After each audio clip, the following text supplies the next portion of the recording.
Welcome to the Self-Publishing School podcast. This is the podcast to listen to if you're an aspiring writer or an author who wants to be more successful. On this show, you'll learn how to write and launch a book successfully, all from the top authors and people just like you who are doing it at the highest level.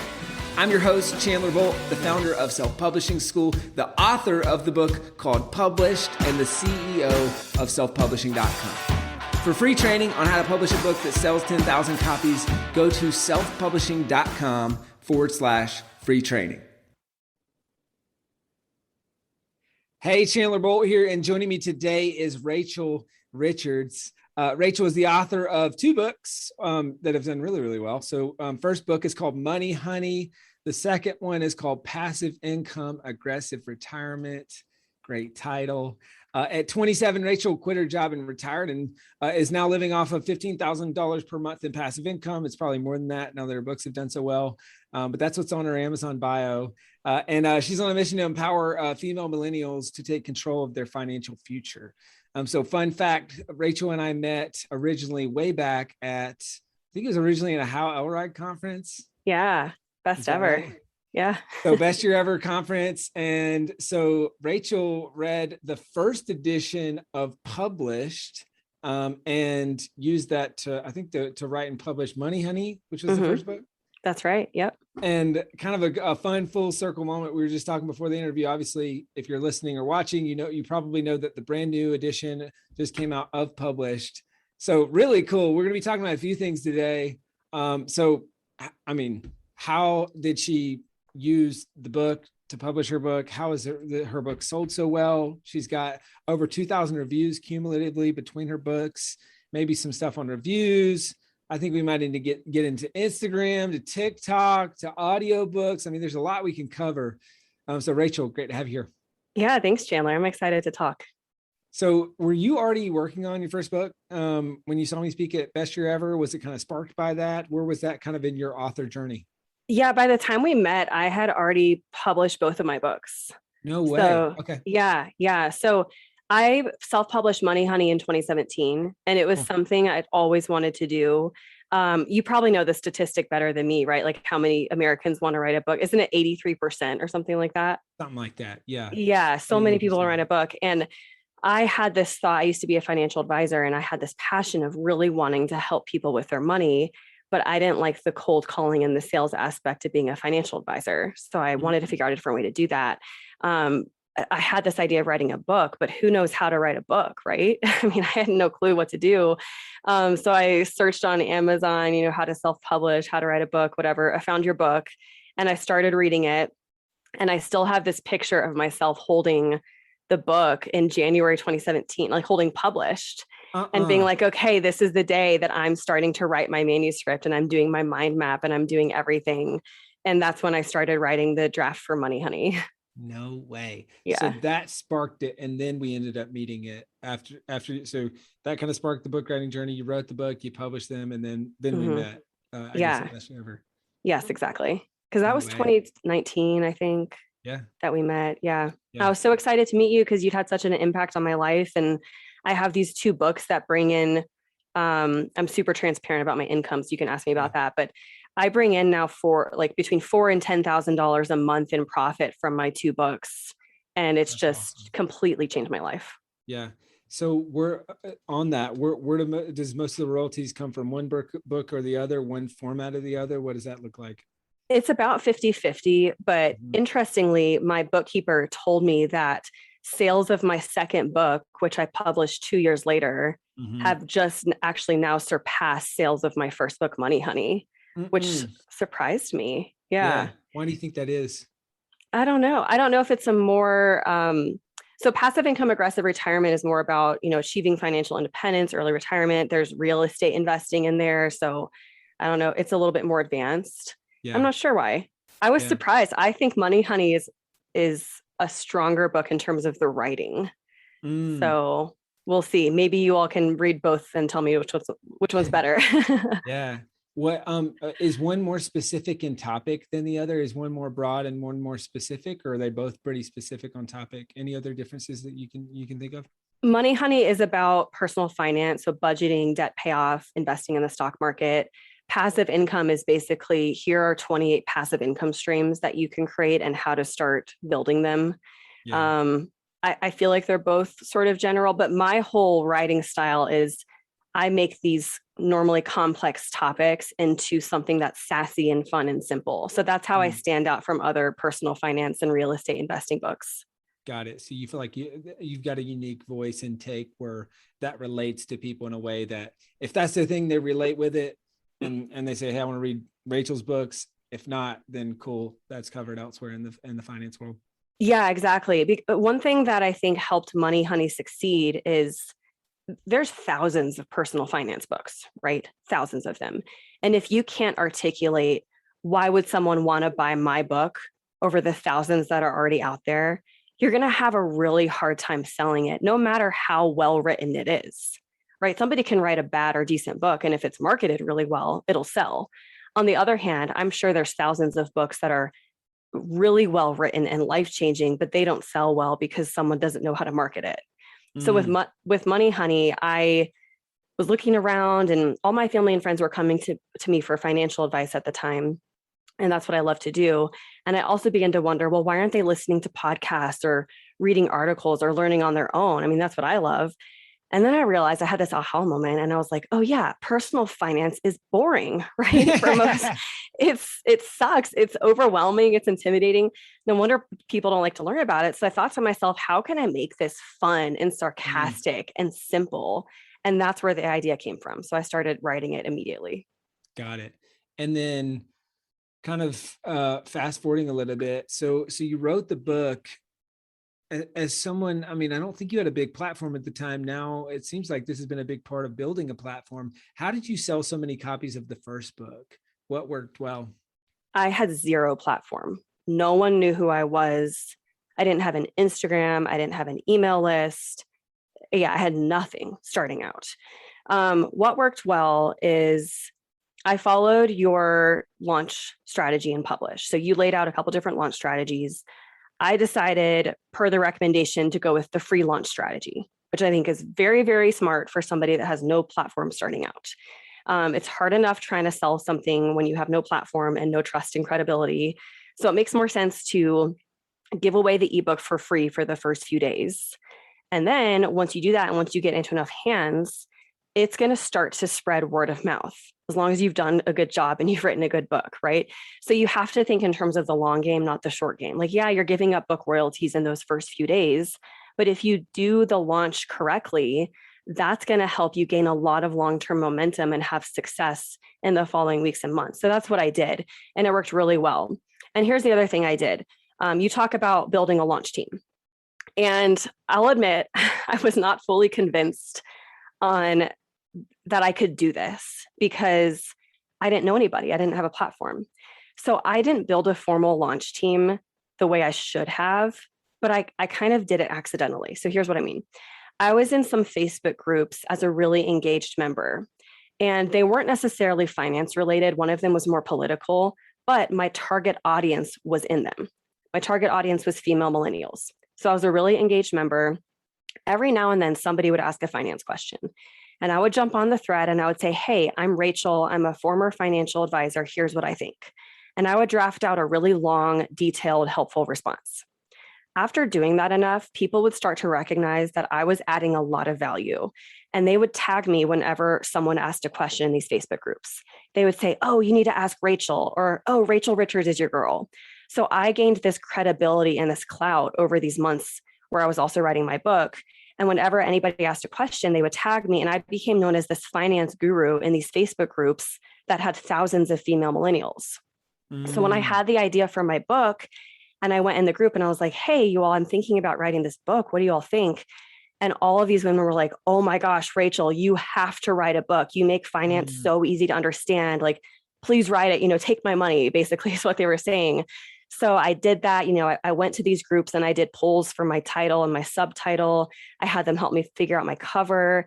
So it was kind of like I had an informal launch team without having an actual launch team. So it all ended up working out the same anyways. That's cool. And it's funny. I don't think this chapter was in the original version of published. Maybe it was, maybe it wasn't, but you were doing it's the building buzz, like right, the red Ah, carpet experience, right? Like showing people the journey. I'm trying to look. Oh, there yes. it is. Yeah. Chapter 14, sharing your author journey, the building buzz checklist. So saying, hey, I'm thinking about writing a book. What do you guys think? Okay, now I'm choosing the title. What do you guys think? Okay, now what do you think about the cover, et cetera, et cetera. And so you're building kind of this movement along the way. Really, really smart. Was that one of the Yeah. biggest things that helped during launch week, or were there other? So that the free launch, was there anything else that was a major needle mover of copies kind of out of the gates for the very first book? I think those are the two big things. And then another thing is I was doing a lot of one-on-one outreach. So you can't just sit back and be passive about this. You have to be confident enough to stand behind your book and ask people to buy it. So I texted, I think, every contact in my phone. Like Oh even my I didn't even gosh. remember all the Yeah. contacts in your phone, right? Who Yeah. knows, like the random people on your phone. I was texting every contact in my phone, telling them, hey, go download my book. It's free. Please leave me a review. I was really hounding the reviews from the get-go. And I would say, hey, here are all of the free ways you can help me with this book launch. Right? You can leave a review for free. You can download my ebook for free. You can share the link on your Facebook page for free. So there's a lot of ways you can support a small female business owner, self-published author for free if you want to help me with this. I was just giving people a lot of ways they could support me. But That's yeah, I was awesome. sending them Facebook messages, text, LinkedIn messages. Like I was kind of shameless in a way, but it definitely helped me with my launch. Cool. So a lot of one-on-one outreach, it sounds like. Yeah, definitely. Nice. And did you get a lot of responses from that? And especially like the Facebook messages and the going through all your contacts, was there a pretty high response rate and people following through on that? Or was it kind of more of a numbers game and 10% of them followed up and actually did something? What did that look like? I think it was definitely a numbers game, especially with people who I hadn't talked to in years. Yeah. But one thing that was good was anytime I would make a post on Facebook or in a group about the book and there was a lot of engagement, I would save the post. So then months later, when I actually launched, I would go back on the post and anyone who had commented or expressed interest or whatever, I would then message them one on one. And I'd be like, hey, I know you saw the post that I did a few months ago. The book is now out. Would you mind, helping me by doing this? So I was just kind Cool. of being diligent and keeping track and following up with anyone who had interacted with me in any way. Yeah, that's really, really smart. Hey, Chandler Bolt here. I hope you're loving this episode so far. It's time to go from inspiration to implementation. All right, so if you've learned something, we want to help you implement what you've learned with your book. So, what I want you to do right now is go to selfpublishing.com/schedule, book a publishing consultation with one of the experts on my team. We'll talk about your goals for your book, your dreams, your challenges, your next steps, and we'll start putting together a plan. All right, so go to selfpublishing.com/schedule, book a call with the team. Let's see how we can help with your book. It's time to implement. So let's, I want to touch on reviews a little bit, a few more thoughts, and I want to zoom out kind of selling books as a whole. So you've got 1,200 reviews on Money Honey, and I want to say 800 plus on Passive Income Aggressive Retirement. How have you done it? I mean, you've alluded to that with something like one-on-one outreach and follow up for reviews. What else has worked well? Anything specific to get reviews on your books? Yes, one-on-one outreach was huge the first few months and the first few weeks. I just was relentless with that. The second thing I did, there's a lot of things I did wrong too, Chandler. We should talk about mistakes for sure because I did more things wrong than I did right. One of the things I did right is I did have freebies in my books. So in the very first pages, like you recommend in published, in the sneak preview, all throughout the books, I have freebies. Um, what I did wrong is that I never emailed people for like a year and a half because I didn't have anything to sell. So I was like, why would I email them? But I did at least have an automated welcome sequence. So for the first year and a half after I published my book, my automated welcome sequence was basically like, hey, I'm Rachel. Thank you so much. But then it was basically a 3-part series of asking them to leave me a review. So Nice. it was probably super annoying, but also it was effective because Yeah. I got a lot of reviews from doing it that way. And at least I Yeah. was sending them something.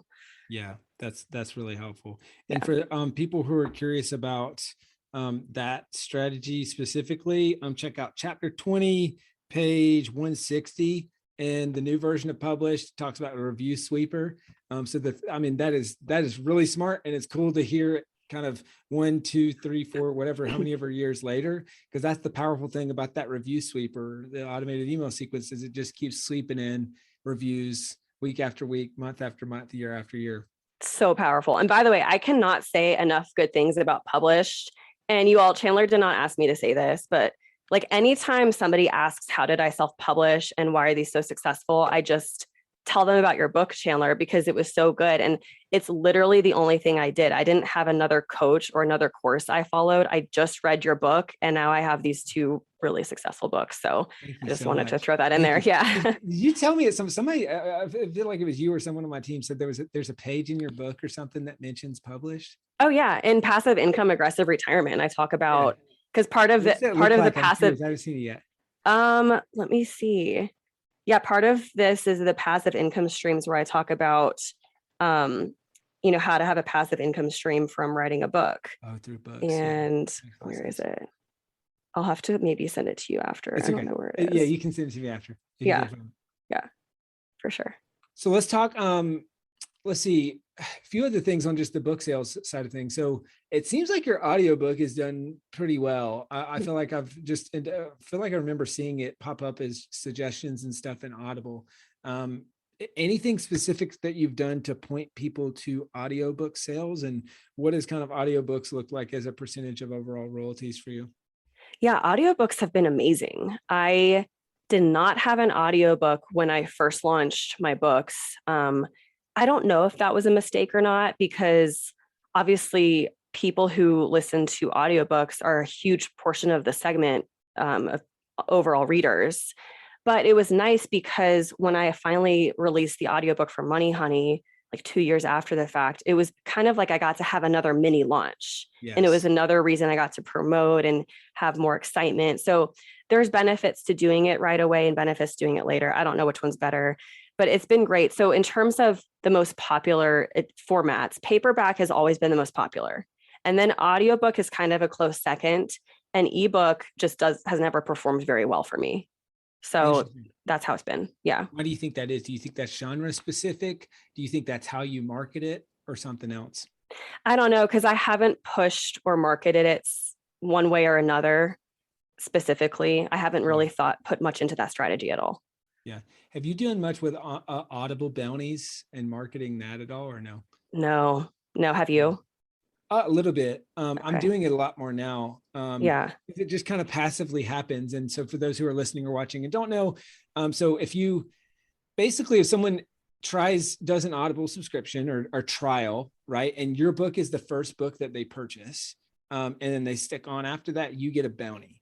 Amazon adjusts this. It's $50, $75, $100.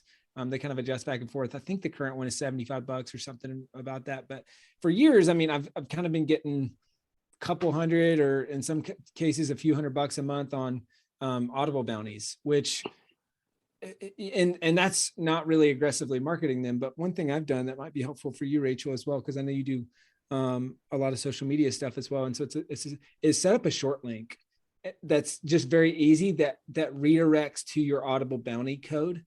And so it's the easiest way for people to get a free copy of your audiobook. And if they sign up for a trial for Audible, like either they already have it and so they can just spend a credit on it, or they don't and have Audible and they can do a trial or a subscription, right? Yeah. And so for me, it's published book. So publishedbook.com/Audible. That's a good idea. It makes it simple. It makes it easy. And then one thing I've experimented a little bit, not a ton, and you probably know this as well, but you get 25 free codes. And so just doing that as a giveaway and say, hey, I've got some free codes. Who wants one? And all I ask is you leave a review for the book and actually listen to it, like that sort of thing. But then for everyone who doesn't have Audible, I don't even have to use a code. I can just give them an audiobook for free. Yeah. By them trialing Audible or by them using a credit, right? So it's kind of it's an interesting thing that I'm trying to do more of, because I feel like for people like us that do a lot of audio or video heavy content, it's a pretty straight bridge over to, okay, that person probably would listen to an audiobook versus read a physical copy. Yeah, good call. I can definitely be doing more with that. So thanks for the tips. Yeah, no problem. So let's talk Instagram, TikTok. You've done a lot on that. I think over 200,000 followers on TikTok, Instagram, 37 something thousand followers. Is that more of a grow your business play? Is that using that to sell books? Is it a little bit of both? Like, I mean, obviously social media was kind of part of how you launched, but what's worked well and how is that incorporated with the book and with the business? Yeah, the platform growth came after my book launches. So I want to say that because you don't have to have a big platform to have really, really successful books by any means. Even with my second book, I only had like 3,000 Instagram followers by then, and I didn't have a TikTok at all. So just to get that out of the way, but the platform growth has definitely helped me sell more books. Like every year I sell more and more books. So it's been really helpful. I mean, really, I just want to create a sales funnel and get more people into the sales funnel and then build a strong sales funnel. So after the books, the next step for me was, okay, what's the next thing I can offer people? So then I created my first course, which was get your financial bleep together. So, my whole thing is to have a lot of fun. And then I created a real estate investing course, and now I have a mastermind. And so I just want to have as many people follow me and get my freebies and sign up and get into my sales funnel as possible. But I don't overly sell or promote on my Instagram because I don't think that's the purpose of it. I think my Instagram is another way to do two things. Number one, to give a lot of value and to give a lot of free content. I think any business you run, you need to figure out how you can add value first before asking for anything in return. So I'm always trying to do that. I'm trying to make people laugh, and I'm trying to teach them about finance and real estate investing. And number two, I think my Instagram is a way for the people who've already read my books to connect with me personally and to just learn about who is Rachel, what is she like personally, and it's just a way for them to get to know me. Yeah, and it almost seems like a flywheel of, okay, people who find you through social, the best way to go deeper is to read or listen to the book, and then when they do that, they can do business with you. But then also vice versa, when they listen to or read the book, they say, "Oh, I'll follow Rachel on Instagram, TikTok, whatever. I get to know more about her, and then move into the business side of things." So it kind of keeps the flywheel spinning. Is that Yeah, for sure. Exactly. I mean, my goal on my Instagram is hopefully they'll sign up for my email list. Hopefully they'll download my freebie. They like following me. They want to download my free stuff and they sign up for my email list. And then eventually if they haven't already, they'll buy my book or they'll sign up for one of my courses. Cool. That makes sense. Mm-hmm. Now, how'd you grow so quickly on TikTok? And has that moved books or no? My favorite question, because it's a funny story. Brian Cohen asked me this recently, so I had to tell him this story. It was an accident, and I know that's really annoying to say, like I went viral on accident, but it was, I didn't mean to. My little sister convinced me that I needed to download TikTok and start making TikToks. And it was the one thing I was like, I just want to have something that's fun for myself. And I don't want it to be business related. I don't want to make finance content. So I started by making silly content for my sisters. I was like, I'm just going to make stupid stuff. It wasn't about finance. It was like personal stuff, me and my husband, whatever. I made this stupid video. It's the 9th video I ever made about how I didn't know how to do my makeup. And I was like, I'm a millennial. I'm 29. I haven't updated my makeup in 10 years. Like, help me. And it went viral and it got like 2.5 million views. And all these people were commenting, and I got like free makeup from companies and stuff. And it was this whole thing, like this huge finance influencer, Michaela duetted it and everything. Anyways, I got 35,000 followers overnight. And at that point, I was like, well, it would be stupid for me to not utilize this at this point for my business. So I transitioned it to a finance thing. I started making finance videos. Those went viral. And then within like 6 or 8 or 10 months, I grew to 200,000 followers. So now it's fully a finance TikTok. But if you scroll back far enough, you can see those embarrassing early videos. Nice. And so is that kind of a traction channel, content channel similar to Instagram? Does it bring people into the ecosystem, email list, buying books, et cetera? Or is it more just a content channel? Yeah, definitely. I have seen a huge correlation to book sales from TikTok, especially when a video goes viral. The thing is, I still don't know to this day, like what makes a TikTok go viral. And other TikTokers will tell you that too. It is so random. You'll put together the most clever, funny TikTok and you'll be like, oh, this is going to go viral. And it doesn't. And then the one that you put zero thought into, of course, goes viral. So there are definitely some keys that I could tell you. Keep it as short as possible. 10 to 15 seconds is better. Have a really strong hook. You have to draw people in within the first three seconds of the video. Use the trends, use the audios, do something funny. You have to be a consumer of TikTok yourself to produce a good TikTok. So I spend time watching TikToks as well. There's a lot of things that goes into it to make a good TikTok. But yeah, when a video goes viral, I definitely see a corresponding increase in my book sales. And an increase in my Instagram followers. Got it. So two-part question there. How does someone go from TikTok to buying your book? And then what would be an example of a video that maybe went viral or was good for book sales that you can kind of directionally see? Like, what are because I feel like a lot of people be thinking, okay, well, if I'm just talking about my book, that's pretty boring. Like, how would I make that into something that's an engaging piece of content? And then how would people go from there to purchasing the book? Okay, so for how people buy the book from TikTok is I have my link tree basically. So on my link tree, the first thing is always your freebies. I mean, really the goal is to get people on your email list, but then I have, order Money Honey on Amazon, order Passive Income on Amazon. So people can easily order my book straight from my TikTok. And then secondly, one of my early videos that went viral was kind of this inspirational video telling my story. So it was, 4 years ago, I was working for this emotionally abusive female boss, and it was all these pictures. And then it was me talking over it. And it was this motivational music in the background. And then I quit, and then I invested in real estate, and there was a picture of my first duplex. And then I self-published my first book, and there was new clips of me speaking on the news and starting to have all this success, and then me traveling all over the world. So it was very inspirational and kind of like gave you goosebumps, and that went really viral. And then people were like, oh, what's your book? I want to look up your book. So that one translated to a lot of book sales for me. I've had other ones too, just like a random video of me talking about my book sales themselves, where I showed a picture of my KDP dashboard, and I had made $10,000 or something one month. And I just talked about my book sales and a little bit about that. And that went viral. And then I got more book sales from that. So it can just be a lot of different things. That's great. Now, switching gears a little bit, I kind of in the home stretch, got a few final questions. So I noticed you launched an updated version of Money Honey, and I think it was September of 2020, which pretty prevalent and relevant. And this is something I've been just kind of like really curious about is, there's a lot of different ways to relaunch a book. And this is something that I think people listening, watching, I talk about it in this book after launch, and then we talk about it all the time at self-publishing school. But I feel like people are so hesitant to do it. Like, what do you mean relaunch? Like, I already launched the book. Like, I'm just going to move on to my next project, and not really, I think, understanding the power of the relaunch, why to do it, how to do it, all that stuff. So, why did you relaunch Money Honey?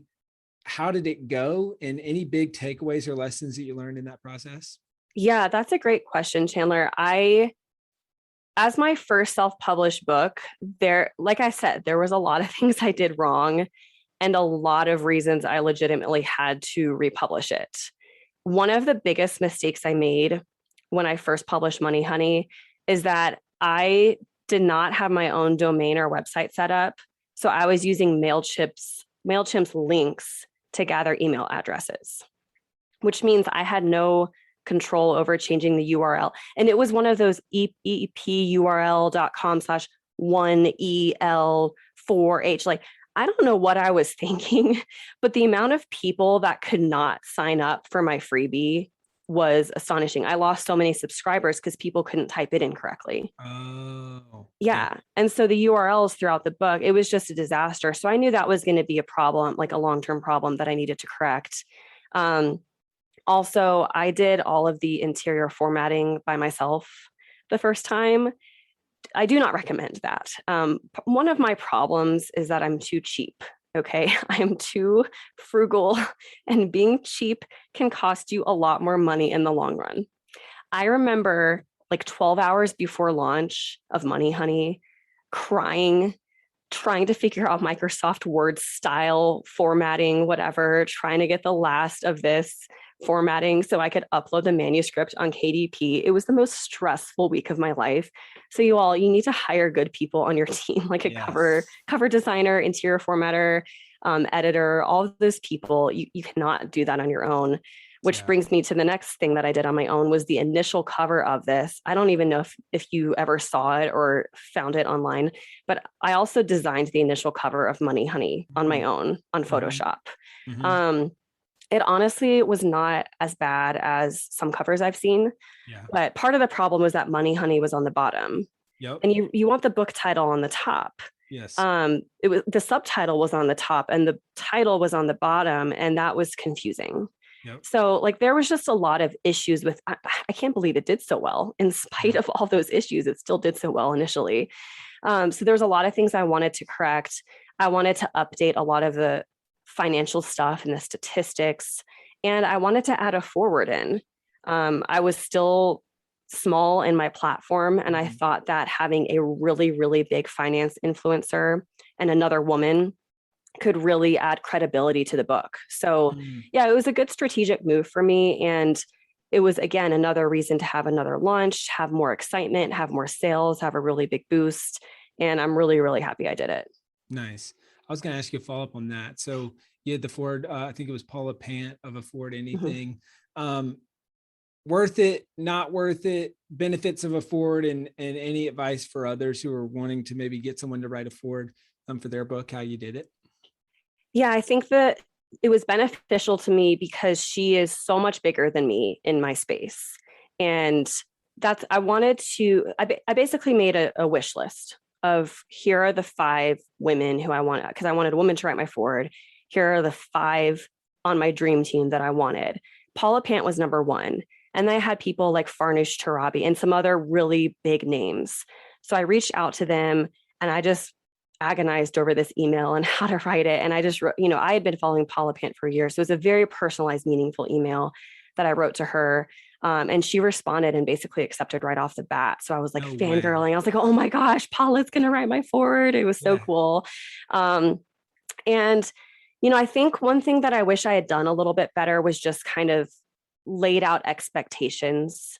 Don't be afraid to ask them to do something for you. I think I was afraid to ask them to do anything because them writing a forward, I felt like was already so much, but it would have been, I think, nice if I had said like, hey, would you be willing to share a post about this? Or would you be willing to do a giveaway? So it could have been more of a team effort. I was just thinking of myself, I think, as so small, but like you have a lot to add to this person too. So don't think of yourself as so small. I mean, you're going to be really big someday too. And so I think just laying expectations of what you might want this person to do for you is helpful starting out. So just communicating more clearly. Yeah. Yeah. Awesome. And anything special that you think got the yes, or it was just because it was a personalized outreach? You were obviously a fan. Did you do anything to make it easier for her? Oh, I try to have as many people put in a good word for me as I could that knew her, because I didn't know her directly. So Jamie Masters of Eventual Millionaire, I had just been on her podcast, and they're really close friends. So she texted her for me, and I had other people tell Paula like, hey, you need to write this forward for Rachel. So I try to do that as much as possible. Nice. Yeah. Cool. Final couple questions I have. So what was the most helpful part of reading published that helped with your books, looking back? The most helpful part was it just laid the groundwork. Because I knew I wanted to do it. I just didn't know how. And published, it was such a simple guide of, okay, do this, then do this, then do this, then do this. And what I remember most too was the mind map. It was like, how do you take all of these ideas from your brain into a finished manuscript? So I loved the way that you had us do the mind map into the sections, into the outline, into the writing the first draft. Like that to me was so helpful. And I had a first draft very, very quick. I don't remember how quickly I wrote it.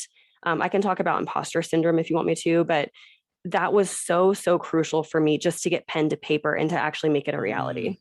Yeah. When then you start to see the light at the end of the tunnel and you start to believe that it's possible, which helps you get over imposter syndrome and helps you realize like, hey, this is actually happening.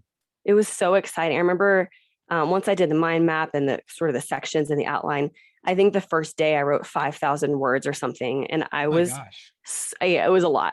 I was Yeah. so excited, and I just knew like this, like I'm really on to something here, and it's actually going to happen. So That's awesome. yeah. What a cool story. And for those of you who are listening or watching, that's chapter 5. I talk about the magic of mind mapping and then moving into how to use that to outline and map out the book and all that stuff. So we're going to wrap up in just a second. If you're listening or watching, you haven't grabbed a copy of the book, highly recommend it. You've heard me mention it. This is my brand new book. It's called Published: The Proven Path from Blank Page to 10,000 Copies Sold. This is the second edition that just came out in December. You can grab the Audible version of that at published.com/audible.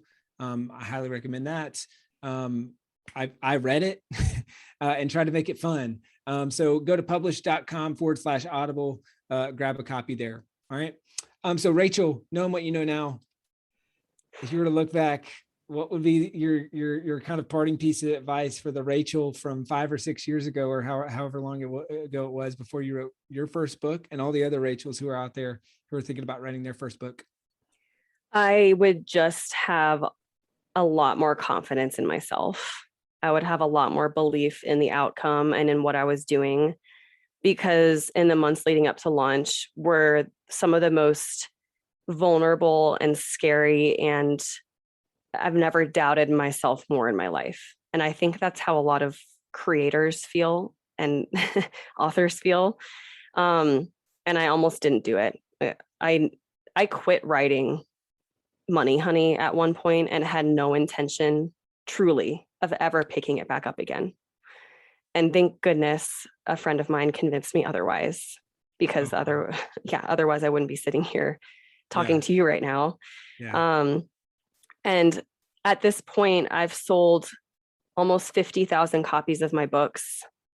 I can't think of how many emails I've received from people telling me that I've changed their lives, that they've paid off their student debt, or they're finally out of credit card debt, or they've invested in their first rental property. And it's not about the money anymore. It's the emails that I get or the messages I get. That is the most humbling and the most impactful thing that's come from writing the books, is knowing that I'm impacting people. It's just incredible. So, and it's truly, I'm not saying this, you all, like to suck up to Chandler, but it's like truly because I read your book Published. That's literally why I have these 2 successful books. So I am indebted to you and so grateful for you. So thank you for sharing your voice with the world as well. Well, thank you so much, Rachel. Guys, books change lives. They change the lives of readers. They change the lives of authors, and in a full circle way. I mean, that kind of ties it all together, right? That makes me so happy that I wrote the first version of this, that's now the second version of this, right? And then that changed your life through your book. Your book has now changed the lives of at least 50,000 people, if not more, through the ripple effect that's had on so many people involved with those folks. And then just the circle now you're here inspiring other people to write and publish their books, which is just so cool.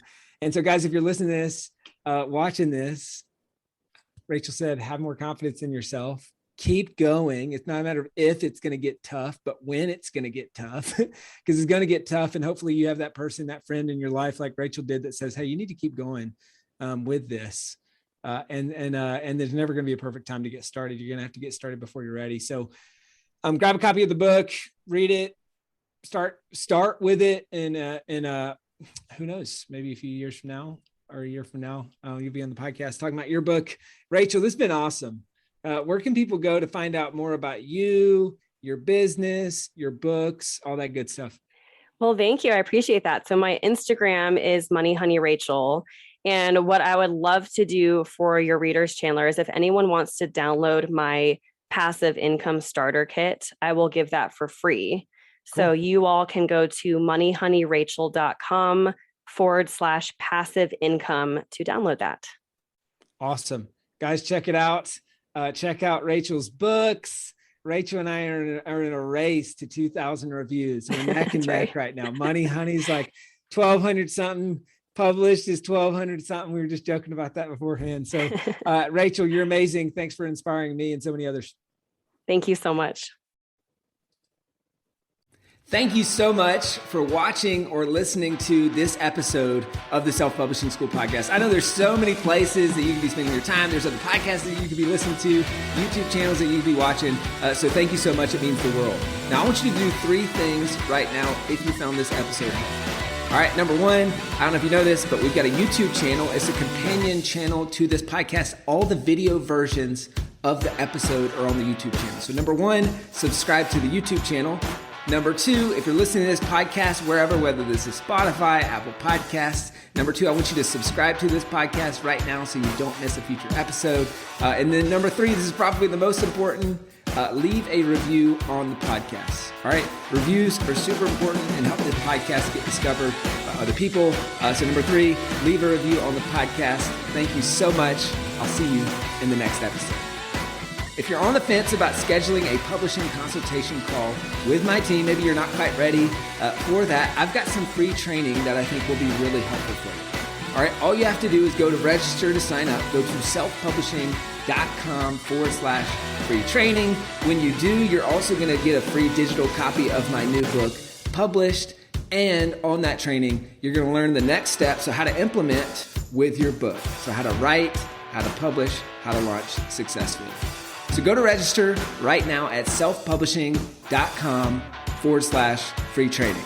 I'll see you there.